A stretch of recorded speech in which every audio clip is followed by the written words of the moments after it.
स्वागत है। जैसा कि आपके लिए फिर से एग्ज़ाम नगरी एक बहुत ही अच्छी प्रैक्टिस सीरीज़ 34। इससे पहले 33 प्रैक्टिस सीरीज हो चुकी हैं।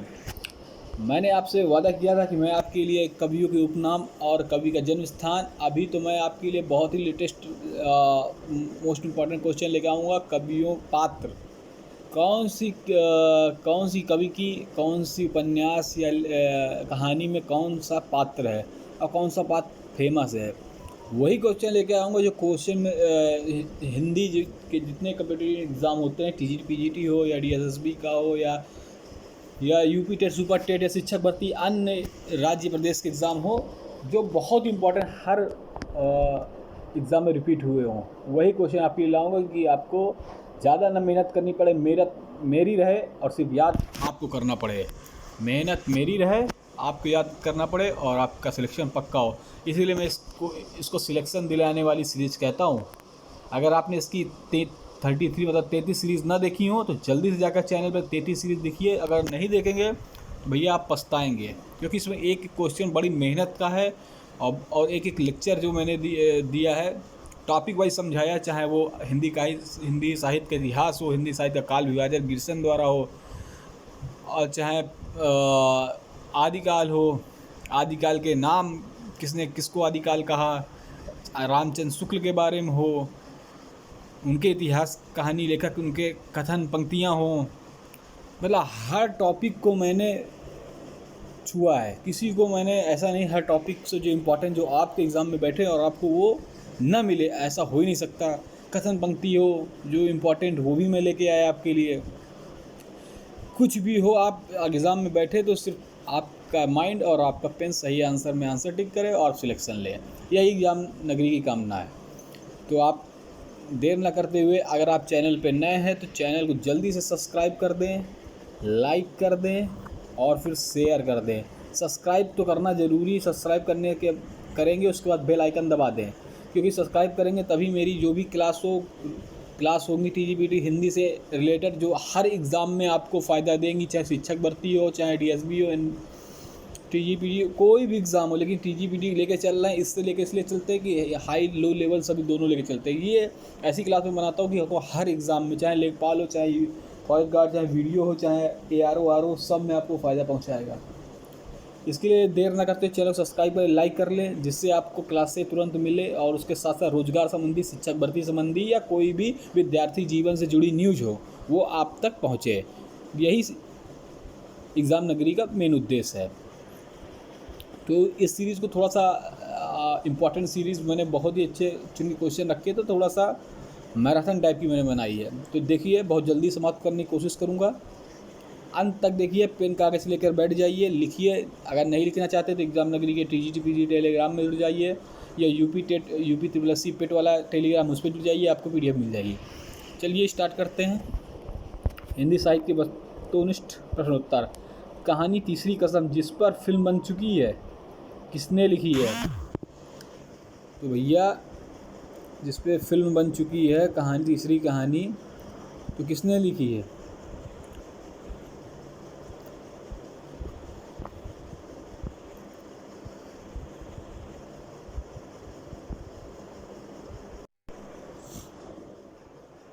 तो हरीश्वर नाथ रेणु, ये बहुत लेटेस्ट है, इनको आजकल एग्ज़ाम ज़्यादा पूछ रहा है। अभी मैला आंचल इनकी लिखी हुई है, मैला आंचल इन्हीं की है, हरीश्वर नाथ रेणु की।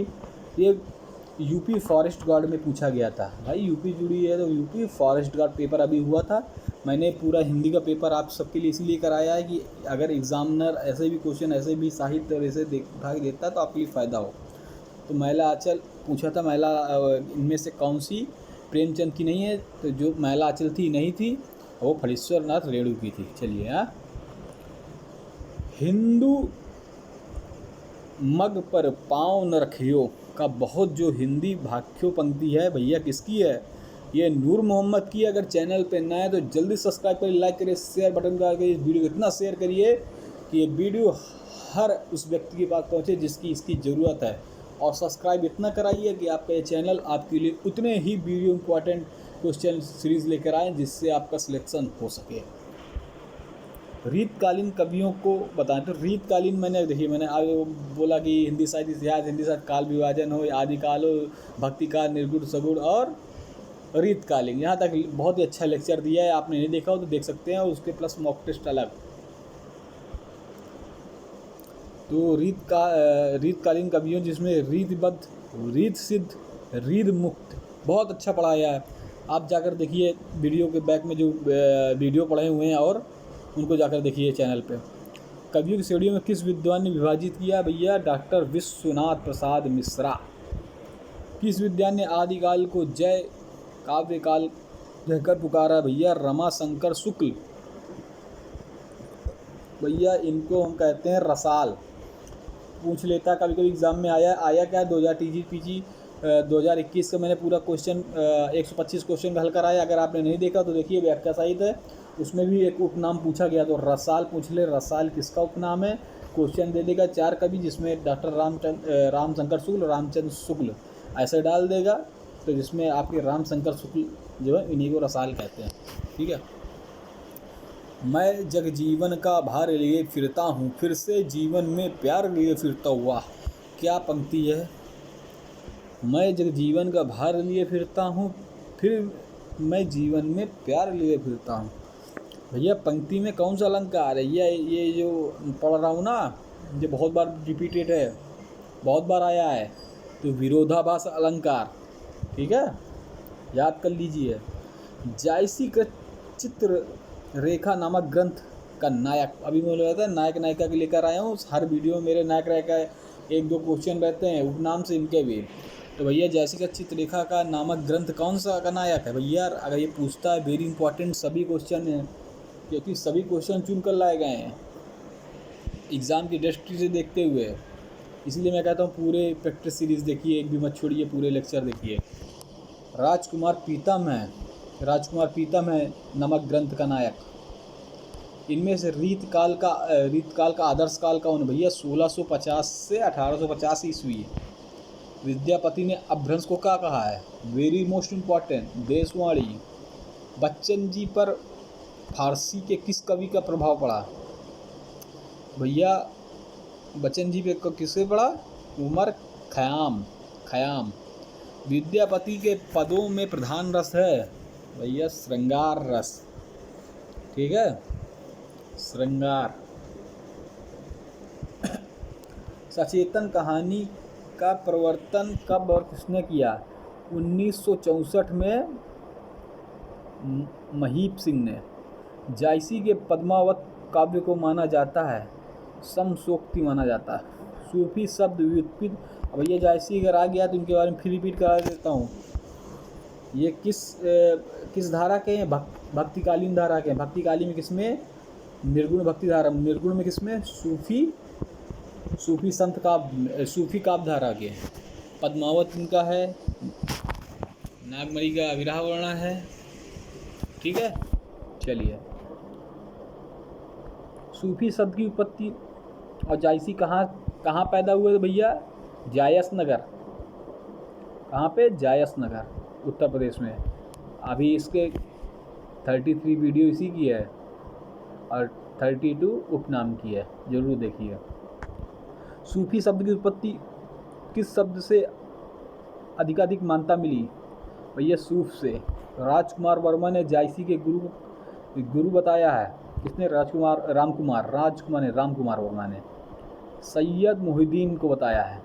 तो ये 2 क्वेश्चन बनते हैं कि सैयद मोहिउद्दीन को जायसी गुरु किसने बताया? भैया एक क्वेश्चन बन गया, आप कहेंगे रामकुमार वर्मा जी ने जायसी गुरु को क्या बताया? कौन बताया? सैयद मोहिउद्दीन। प्रेमचंद के कहानी संग्रह देख लेते हैं। मानसरोवर 8 भाग, गुप्तदान और 2 भाग। जायसी का किस राजघराने में बहुत मान था भैया? अमेठी के राजघराने में बहुत मान था। भावतार मोर 9 सदी, 30 बरस ऊपर कवि बदी।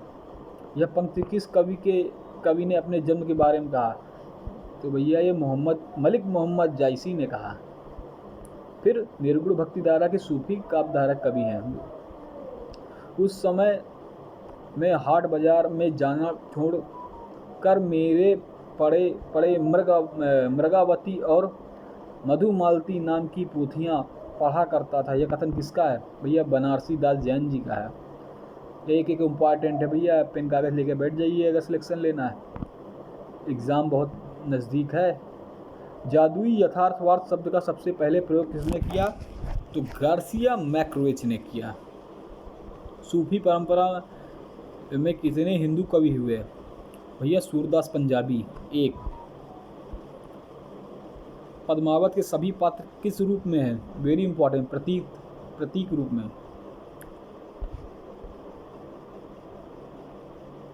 ठीक है, चलिए। 10वां विश्व हिंदी सम्मेलन आयोजित हुआ, स्थान भोपाल, भारत में, 10 से 12 सितंबर 2015 को। उद्घाटन किसने किया था? नरेंद्र मोदी प्रधानमंत्री हैं। प्रतिभागी देश 27 थे। प्रतिनिधियों की संख्या 2000 थी। वेरी इंपॉर्टेंट, करंट में डाल सकता। पहला विश्व हिंदी सम्मेलन आयोजित कब हुआ? तो भैया नागपुर में, 10 से 12 जनवरी। और विश्व हिंदी सम्मेलन 10 जनवरी को होता है। विश्व हिंदी सम्मेलन 10 जनवरी, 10 जनवरी, राष्ट्रीय 14 सितंबर। ठीक है। भाग किस भाग में है? किस अनुसूची में? अनुच्छेद तो 343 अनुच्छेद, 8वीं अनुसूची, भाग 18 नहीं, भाग 17। ठीक है, देख लीजिए भाग पे अभी पहला मैंने कराया वो देख लीजिए। पहला विश्व हिंदी सम्मेलन 343 से 351 तक है, लेकिन 343 आप लगाइएंगे। ठीक है। पहला विश्व हिंदी सम्मेलन आयोजित हुआ 10 से 12 जनवरी 1975। इंदिरा गांधी प्रधानमंत्री थी। भारत के प्रतिभागी देश 30 प्रतिनिधियों की संख्या 122 थी। दूसरा विश्व हिंदी सम्मेलन आयोजित हुआ था, स्थान पोर्ट लुइस था, मॉरिशस में, 28 से 30 अगस्त 1976 में। प्रतिभागी देश 17 थे। प्रतिनिधियों की संख्या 181 थी। 11वां विश्व हिंदी सम्मेलन मॉरिशस में 18 से 20 अगस्त 2018 तक 11वें विश्व हिंदी सम्मेलन का आयोजन किया गया था। हिंदी भाषा के हिंदी शब्द का प्राचीनतम प्रयोग मिलता है। भैया हिंदी शब्द का जो प्राचीनतम प्रयोग मिलता है वो जफरनामा में मिलता है। हिंदी भाषा है वियोगात्मक भाषा, वियोगात्मक। पूछता है, वेरी इंपॉर्टेंट, गुल की बन्नो कहानी, गुल की बन्नो कहानीकार हैं धर्मवीर भारती द्वारा लिखी गई गुल की बन्नो। इनमें से किस लेखक ने नाटकों में अभिनय करने के लिए अपने पिताजी से मूंछ मुड़वा लेने की आज्ञा मांगी थी? प्रताप नारायण मिश्र। बहुत ही इंपॉर्टेंट क्वेश्चन है। मगही किस उपभाषा की बोली है? बिहारी की है। आत्मपरिचय रचना किस काव्य संग्रह से ली गई है? तो निशा निमंत्रण से ली गई है। देख रहे होंगे कितनी इंपॉर्टेंट सीरीज़ है। अगर आपको ये वीडियो अच्छी लगी तो कमेंट बॉक्स में कमेंट ज़रूर करिएगा। इससे मेरे अंदर हौसला बढ़ता है और इससे मैं आपके लिए और ज़्यादा जो कहते नहीं है इंपॉर्टेंट क्वेश्चन सर्च करूँगा और लाऊंगा। और सब्सक्राइब लाइक ज़रूर करिएगा, ठीक है। और जो होमवर्क के क्वेश्चन देता हूँ उसको ज़रूर कमेंट बॉक्स में कमेंट करिएगा। वही क्वेश्चन तो बहुत ही आपके लिए लाभकारी होगा। 1 नंबर से जहाँ अटक रहे होंगे वही क्वेश्चन आपको बचाएगा। आदिकालीन जैन सिद्ध व नाथ साहित्य को सांप्रदायिक शिक्षा मात्र की संज्ञा किसने दी? आ चुका है, बहुत बार रिपीटेड क्वेश्चन है। आचार्य रामचंद्र शुक्ल। बच्चन जी की इलाहाबाद विश्वविद्यालय में किस विषय के अध्यापक थे? भैया अंग्रेजी। पथ के साथी किस विधा की रचना है? पथ के साथी पूछा है। कहानी, रेखाचित्र, रिपोर्टाज, तो किसकी है? रेखाचित्र। 11वें रस के रूप में भक्ति रस को प्रतिष्ठित करने वाले आचार्य 11वें रस के रूप में, वेरी इंपॉर्टेंट, रूप गोस्वामी। तो इसके लिए आपको बता देते हैं 11वें रस के रूप में पूछे तो जहाँ रूप हो और रूप यहाँ देख लेना, वही आंसर टिक कर देना, आपको सही हो जाएगा, नंबर मिल जाएगा। 11वें जब पूछे, बांधो बांधो किरणें चेतन तेजस्वी है, तमाम जग जीवन आती भारत की ज्योति निर्धन महिमा बल। पंक्तियाँ निराला की किस कविता से हैं? तो तुलसीदास कविता से हैं। आपको एक लिए और बता देते हैं, तुलसीदास आप नाम न समझिएगा, ये तुलसीदास निराला जी की कविता है। निराला जी ने तुलसीदास लिखा है, तुलसीदास पे। तो आप इसको तुलसीदास मत मानिएगा, ये इनके द्वारा लिखित है, निराला जी, सूर्यकांत त्रिपाठी निराला, ठीक है। पुहू पावती किसकी रचना है? पुहू पावती, जिसका संपादन डॉक्टर परमेश्वरी लाल गुप्ता ने किया। तो भैया संत दुखहरण, निज भाषा बोलूं लिखूं पढ़ूं लिखूं सब लोग, किसकी पंक्ति है? मोस्ट इम्पॉर्टेंट, श्रीधर पाठक। नई कविता पत्रिका का प्रकाशन कहाँ से होता है? कहाँ से होता था भैया? नई पत्रिका जो स्टार्ट हुई थी उसका प्रयाग से होता था, अभी भी प्रयागराज नाम हो गया है। महादेवी जी के काव्य में हमें छायावाद का शुद्ध रूप मिलता है, यह कथन किसका है? तो विनय मोहन शर्मा जी का है। महादेवी की जैसे दो चार गिल्लू इनकी बहुत ही फेमस है, ठीक है। और एक क्वेश्चन अभी दे दिया गया, महादेवी जी की किस रचना को पुरस्कार में, साहित्य पुरस्कार मिला था? किस रचना को मिला साहित्य पुरस्कार? इसको कमेंट बॉक्स में कमेंट जरूर करिएगा, ठीक है। चलिए, ग्रिसन विद्यापति को मानते थे। ग्रिसन, ये जॉर्ज ग्रिसन है जिन्होंने सबसे पहले हिंदी साहित्य को कालक्रम में बांटा। उसके बाद तो शिव श्रृंगार सरोज ने भी बांटा, मिश्र बंधु ने भी बांटा। सबसे पहला फ्रेंच भाषा में लिखा गया था साहित्य, हिंदी साहित्य नहीं, साहित्य फ्रेंच भाषा में, गार्गा द तासी के द्वारा। लिट्योर करके से नाम है, मैंने पढ़ाया। अगर आपने आदिकाल नहीं पढ़ा तो आप पढ़िए, जाकर हिंदी साहित्य इतिहास पढ़िए, सब मैंने बताया। प्रसिद्ध कविता आत्महत्या के विरुद्ध किसकी है? वेरी इंपॉर्टेंट, रघुवीर सहाय। राजा शिव सिंह की पत्नी का नाम था लक्ष्मणा देवी। श्यामा स्वप्न के लेखक, वेरी इंपॉर्टेंट, ठाकुर जगमोहन सिंह। मेरी तेरी उसकी बात के लेखक यशपाल। बहुत ही इंपॉर्टेंट क्वेश्चन। क्या भूलूं क्या याद करूं, क्या भूलूं क्या याद करूं के लेखक कौन है? कमेंट बॉक्स में जरूर कमेंट करिएगा। भाषा और समाज के लेखक रामविलास शर्मा। उत्तर संरचनावाद के मुख्य विचारक, वेरी मोस्ट, साइस्यूर। अर्धकथानक किस भाषा की रचना है? Most important, Braj. हिंदी भाषा की पहली आत्मकथा अर्धकथानक सन 1641 ईस्वी के लेखक की है। भैया हैं बनारसी दास जैन। मैंने कहा था मैराथन है, लेकिन आपको क्वेश्चन देखकर बहुत ही अच्छा और मज़ा आएगी। जब आप एग्ज़ाम में बैठेंगे ना, ये याद होंगे ना, तो एक झटके में आपके सही होंगे, टिक लगेंगे आपके। नागफनी का जूठन मूर्तिया किस विधा की रचना है? तो भैया नागफनी का जूठन मूर्तिया, नागफनी जूठन और मूर्तिया किस विधा की रचना है? दोनों दलित आत्मकथाएँ, तीनों, ठीक है, दलित आत्मकथाएँ। तो चलिए, यहाँ से हमारा सेक्शन समाप्त हुआ। अगर आप चैनल पे नए हैं तो चैनल को जल्दी सब्सक्राइब करके बेल आइकन दबा दें, जिससे आपको रोजगार संबंधी क्लास, हिंदी साहित्य हिंदी से जुड़ी हुई कोई भी एक कंप्यूटर एग्ज़ाम, ARO वीडियो कोई भी हो, TGT PGT, सुपर टेस्ट शिक्षक भर्ती, सभी आपको यहाँ क्लासें मिलेंगी, ठीक है। चैनल को लाइक करिए, सब्सक्राइब करिए, शेयर करिए। जो मैंने कमेंट बॉक्स में कमेंट किया हुआ है, और कमेंट बॉक्स में जो मैंने आपको क्वेश्चन दिए वो कमेंट बॉक्स में ज़रूर कमेंट करिएगा, सर्च करिएगा, थोड़ा दिमाग दौड़ाइएगा। और क्लास कैसी लगी वो भी कमेंट में करके बताएंगे आप, क्लास कैसी लगी, ठीक है। तो चलिए, लाइक करें, सब्सक्राइब करें, शेयर करें। धन्यवाद।